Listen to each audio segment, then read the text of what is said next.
What's up, guys? So I'm starting off this YouTube series now. I've been talking about it for a while. Um, I'm just gonna kind of talk to you. Like I don't have any, special effects or special backgrounds. You see where I'm at home, just talking to you. But I feel like this whole thing is important enough. Always trying to keep myself humble, but I feel like the message that I have is important enough that I just have to kind of get it out. And, wherever I am, whenever I can do it, I want to get it to you guys. So it's been long enough. You've been waiting long enough. I've been waiting long enough. I feel like I have a lot of stuff to talk about, and just want to come at you guys and, see what we can do. So I figured basically there's no better place to start than where it all did start, right? So this whole thing for me is I mean, it comes from the Spartans, guys. You guys probably know that by now. Um, but I've lived my life, like I have based my life on them, on their creed. And there's not much more to say, and so I'm going to try to illuminate you guys to that. I do every day pretty much what you guys see me doing, but I kind of want to talk about where it started and why we kind of know about the Spartans, why we think of the Spartans the way that we do, why a crazy individual like myself, you know what I mean, has based an entire lifetime on them. Something that seemingly might sound so crazy to so many people.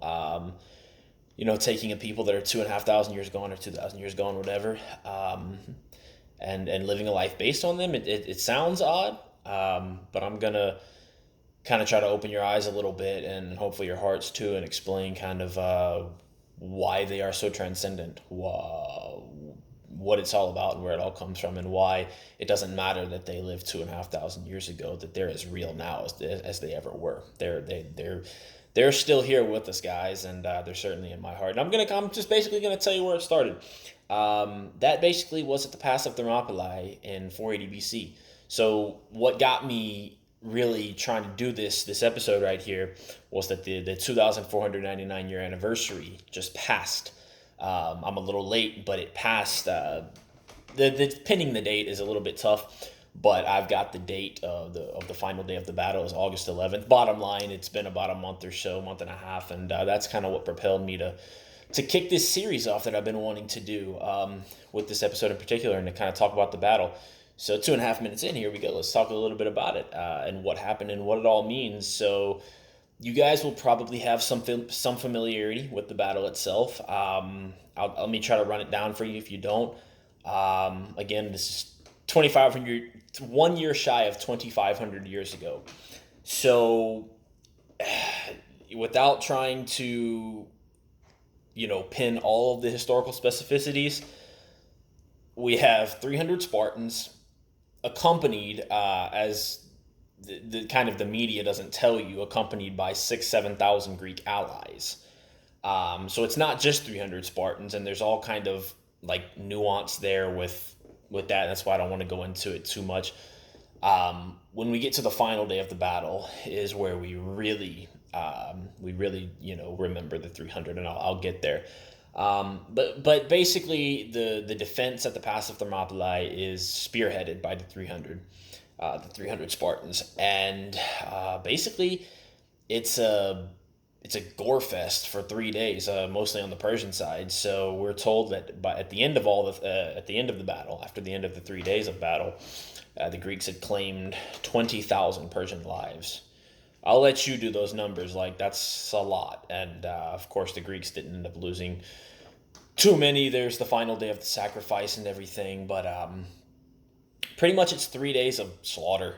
The Greeks just whooped that ass for about 3 days, and of course on the final day, the traitor Ephialtes, he a local from the area, and he, for whatever reason, whether he wanted wealth or women or fame or whatever, he went to Xerxes' camp, went to the Persian camp, and informed them of this path called the Enopiah path that ran around the mountain. That they were the mountain juts up against one side of the pass and the sea to the other. So basically, what you had is a funnel, and so the Persians were just forced to attack head on and neutralize their numbers. That's the whole point of the defense. But there was this path that ran around that the Persians didn't know about. It's just a little old goat path. I think the Greeks didn't even know about it until they got there and the locals told them about it, but the Persians didn't know about it. This guy named Ephialtes, whose name later in Greek I think goes on, I forget if it's in ancient Greek or modern or both, goes on to mean traitor. And his name became synonymous with traitor. So infamous was his act. But he informs Xerxes about the path. What do you think Xerxes does? Takes the intelligence, goes around, takes his elite force of his immortals, force of 10,000, and he flanks the Greeks. The Greeks find out about it sometime like in the late, what you would think of as like the late night or early morning, 3, 4, 5 o'clock in the morning, something like that probably. Intelligence arrives in the form of a Persian. I don't know that we call him a turncoat, but he comes from the Persian. He's a Greek. Part of the Persians' empire was part of some of the territories they controlled were actually Greek, and so this is a Greek guy in the Persian camp who probably feels some sympathy for who are ultimately his compatriots, and he comes over and tells them of the treachery. So the Greeks learn, they find out. This is when we get the famous decision of Leonidas to evacuate the rest of the allies and to remain with just with his men. He makes the decision that he's going to stay with his 300 and stand to the last and take as many Persians with them as they can. He dismisses the rest of the Greeks. You can imagine some argue, some are relieved to be able to go, but he stays. And the one exception is with the Thespians, and it's a fascinating case to look at. There's all these different contingents of the Greek city-states, the polis, that stay, or I'm sorry, that are there with them. And he dismisses them all. Leonidas dismisses them all. But the Thespians won't leave. And it's a very fascinating case. We don't really know why they stayed and nobody else did. It's an entire historical examination that I'm not going to get into. But bottom line, they stay. Everybody else leaves and the Thespians stay. And the act is so... The Spartans are so moved by the act that they trade cloaks. So the Spartans wear their famous red cloaks and the Thespians wore, I think, like silver gray ones, possibly black, but they trade them. It's this mark of eternal brotherhood that they're going to die in each other's cloaks, and they do.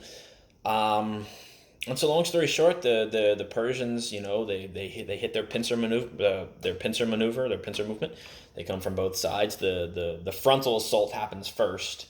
There's all kind of detail to this, but the frontal assault happens first, and somewhere through the battle, that other hand of the pincer comes into place, and that's where it gets really nasty. And we're basically told, if you read Herodotus, we're told that the battle gets so fierce that they were fighting with the Greeks. All their weapons broke, and they were fighting with just their hands and or their fingernails, and their teeth, basically barehanded, trying to gash people with their teeth. They had no weapons left, and that's the savagery the battle escalated to. So I wish I could kind of give more historical detail, but it would just be hours of it. The 300 and the Thespians, there were 700 Thespians who stayed with them. They give their lives, and you can go from there pretty much, right? So that's sort of the historical backdrop, and that's the sacrifice, and what it basically means, or what it meant, was a lot of things. In short, it meant the salvation of Western civilization. So we're here today because of them. Make no mistake about it. If the Persians take the pass unimpeded, the pass of Thermopylai unimpeded, if they do that, they're going to walk into Greece, into Hellas. For my Greeks out there, gotta call it Hellas. They're gonna walk into Hellas unimpeded. They're gonna trample it. They're gonna conquer it. There would have been no more Greece. There would have been no more Western civilization as we know it. You can argue whatever you want on that, but the bottom line is that Western civilization almost certainly would have kind of ceased to be what it was. Now, there's all this argument, there's an argument to be made, certainly, that the Persians were kind of a benevolent conqueror, if you will, and I'll give them that, definitely, that the peoples they conquered, they weren't like the Mongols, and they didn't come in and, chop everybody's head off and throw it in a pile and burn it up. They were very benevolent in their conquest. They let everybody keep their laws and their customs and their religion and all that. They basically just wanted you to pay them money and you were under their dominion, but they didn't They weren't, savage in their conquest or anything. So you might make the argument that maybe the culture persists, but under Persian dominion, I mean, it's very. I don't want to get into it because it's gonna get real dynamic and detailed. But bottom line, the Persians would have conquered Greece. Greece would not have been what it was. You probably don't get Alexander a century and a half later. You can play the what if game all day. Bottom line is, if the Spartans and their allies don't stand at Thermopylae, Greece dies, or Greece is conquered, Greece is enslaved. That's sort of broad strokes. That's what the defense of Thermopylae meant. That's what the sacrifice meant. Kind of in the short term, in the moment, it meant the reason that you get that big picture is because of the smaller picture in the short term. Right then, in 480 BC, what it allowed the Greeks to do was it bought them time, right? So like, without getting into like details of logistics, trying to organize an army, like basically Greece is it's not even a unified country. It's a bunch of different city states, what they call the polis singular.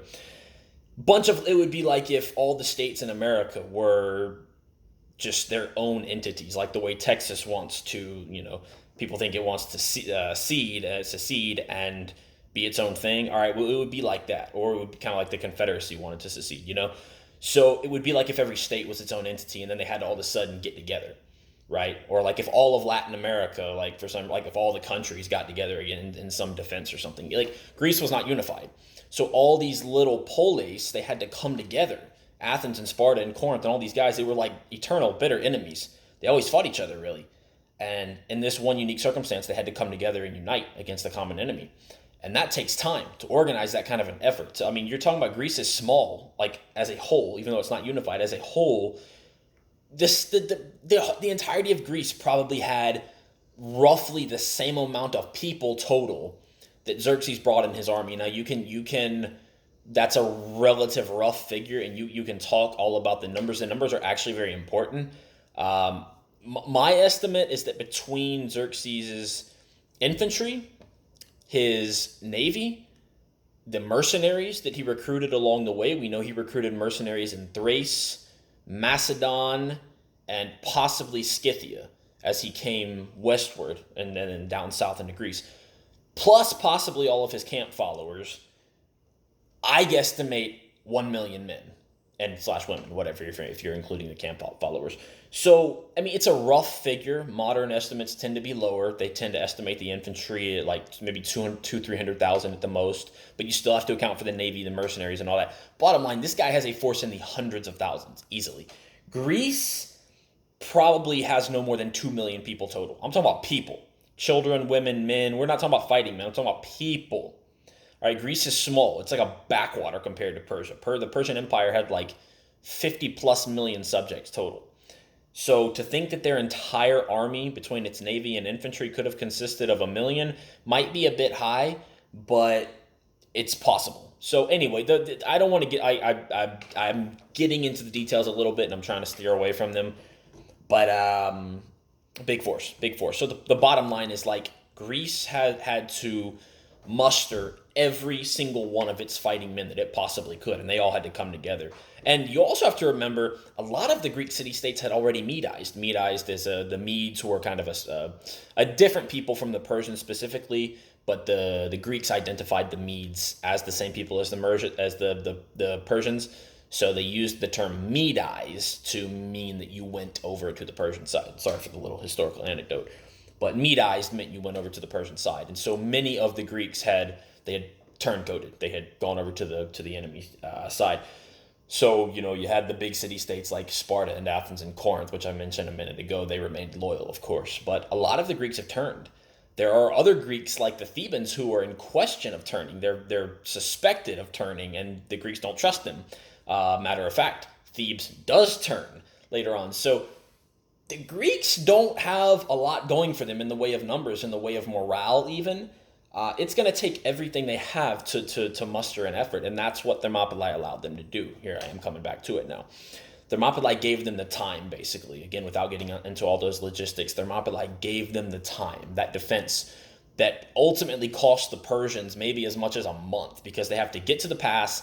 They wait 5 days. There's a famous passage in Herodotus that that when Xerxes gets, the Greeks are already there, and when the Persians arrive, he's basically expecting the Greeks to leave, and that's when you get Molonave, from Leonidas in Greek, come and get them, that whole thing. He expects them to leave, and they don't. And so he waits 5 days. That's 5 days right there. Then he finally attacks. The battle takes 3 days. That's 8 days. Then you have to clean up all the casualties and all that. They were probably at the pass for a couple weeks at least, if not a month. The details again, right? But it bought the Greeks significant time. And this is the ancient world. They don't have modern telecommunications. It's not a global world. You don't have the internet with a press of a button where you can, whatever. So different world, different time, right? They needed time to muster that defense, and that's what Thermopylae gave them. That's ultimately why it's so important. And so that's Thermopylae in a nutshell. It's a monumental moment in history. And as far as the Spartans are concerned, the last thing this is brevity, like in consummation. Like, this is a super brief rundown of Thermopylae. But the last thing that I'll say is in regards to the Spartans, because that's what this really is all about for me. Thermopylae was the stage upon which the Spartans showed who they were. It's the stage they needed for history to remember them. If Thermopylae hadn't happened, we would know of the Spartans. We wouldn't remember them the same way. There's, in fact, on the kind of the reverse of this coin, there's an argument by a lot of people out there that there's something called the Spartan mirage. If you think about what a mirage is, that our admiration today, they argue, comes from a lot of historians, but the argument is that our admiration of the Spartans today is something of a delusion, that Thermopylae kind of illuminated them a little bit too brightly, that it painted them in a light that maybe they, in a certain, coloration that they necessarily weren't, that it kind of falsely portrayed them. I'll just say I disagree. I'm not going into that, but the point is that Thermopylae was a very unique set of circumstances, and bottom line is, had it not happened, we don't remember the Spartans as they were. As we don't, because there would be no heroic moment to kind of encapsulate everything that they lived for.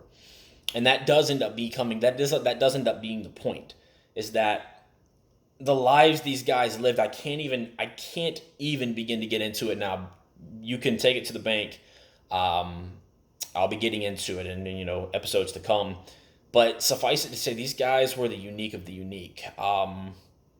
These guys were as good as aliens in a world of men. And I hesitate because it's going to sound hubristic, but they were gods in a world of men. And this is not just me saying this from perspective of admiration and like, oh, these are big badass, big strong awesome guys. Like, guys, this is a lifetime of historical research too, and kind of adding the two up from reading the historical sources and then lining that up with human common sense and intuition and understanding for me for a lifetime who the Spartans really were. That's my life's journey.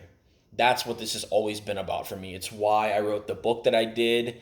It's why I do everything that I do. It's why I train the way I do. I live the way. I don't want to talk about me, but it's me with the message. So I kind of have to say that this is where it all comes from. And I'm not the only one. There are some others out there who similarly base their lives. I'm an extremist. Like, I'm not trying to walk around in a bronze helmet and a scarlet cloak. It's not like that. But I do, in a lot of very literal ways, emulate myself based on them. Emulate them. I do base myself off of them, and like as closely as I possibly can. Again, entirely different discussion. But it all comes from the Thermopylae, guys. Ultimately, like, I can't stress enough that if it didn't happen, we don't have the recollection that we do. We don't have that example. It fundamentally would have changed history, and it honestly makes you ask some pretty big questions about this big crazy cosmos and what's going on out there, and who plans it and how does this crazy, like, the world would have been different. Maybe it's just coincidence, but I don't want to get into all that. Bottom line is, if Thermopylae doesn't happen, the world looks a lot differently. And I know I'm not sitting here right now living the life that I am, embracing the creed that I do based on the people that that lived it themselves 2,500 years ago. So I feel like there's so much that I can say. I could do hours and hours on the battle itself. On this, I mean, I could record just days on end on the Spartans themselves. I could talk because they're so intricately related to just this whole world. It's not just them as an historical peoples. It's them as related to this universe, to this world that we live in, this crazy thing called life that we're living. Like they were just the embodiment of so much, and I'm gonna get into that in later episodes. But for now, I wanna talk about Thermopylae and where it all started. And I know I kind of ran over it briefly, but it's the ultimate sacrifice, and it just put yourself in those shoes to know you're not coming out alive. You know you're not coming out alive, and you're gonna stay there anyway, regardless of motivation. Regardless of motivation, whether they were fighting for themselves or Hellas as a whole. You can make the argument all day long, however you want, but they stayed in the face of all odds because ultimately it comes down to maybe the most famous saying about the Spartans, that the Spartans don't ask how many, but where they are. And that's the Spartan mentality. They didn't care. They didn't care how many there were. It didn't matter. It was, what's the job? What's the task at hand? What do we have to do? And for nothing would they betray their creed. For nothing. So, guys, that's about all I can give you for now, because I'll go on for hours and hours, and we're already at 20 minutes. But this is kind of where it starts, and it's going to be a lot to come. I wish I had some great sign off. I don't know what it would be, but yours truly, truly Spartan.